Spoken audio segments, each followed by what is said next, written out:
የገና በዓል ወይም የልደት በዓል የጋድ ጾም አለው? ጋድ ማለትስ ምን ማለት ነው?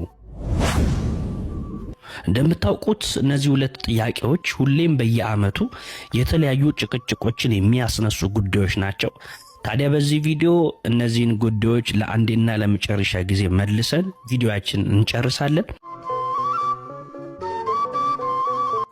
ጾመ ገሃድ ወይም ጋድ የልደት በዓል የጋድ ጾም አለውን?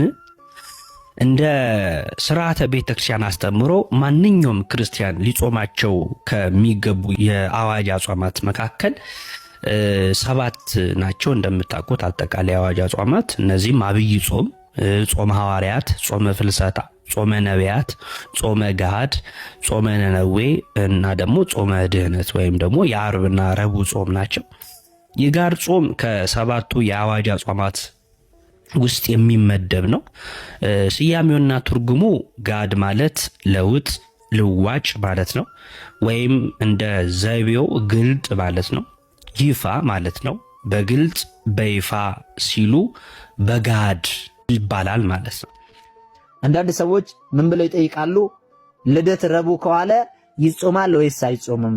ልደት ዓርብ ከዋለ ይጾማል ወይስ አይጾምም እያሉ የሚጠይቁ ሰዎች አሉ። ለዚህ ደግሞ ምላሹ ምንድነው ካላችሁ ለስም አጠራሩ ክብር ምስጋና ይግባውና የጌታችን መድኃኒታችን የኢየሱስ ክርስቶስ የልደት በዓል ሰውን ብቻ ሳይሆን ፍጥረትን ሁሉ ያስደሰተ ልዩ በዓል ነው።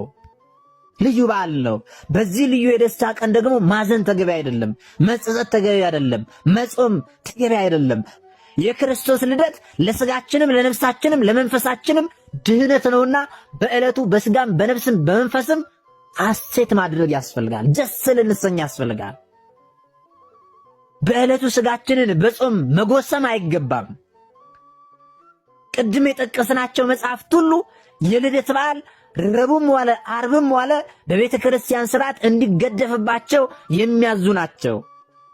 ስለዚህ ፍትሐ ነገሥቱም ደግሞ ስለዚህ ነገር ሲናገር ፍትሐ ነገሥት ስለ ጾመ ድነት ወይም ደግሞ ስለ ረቡዕና ዓርብ ጾም ሲያብራራ እንዲህ ይላል። ዳግመኛም በየሳምንቱ ሁሉ ዓርብና ሮብ ጾም ነው።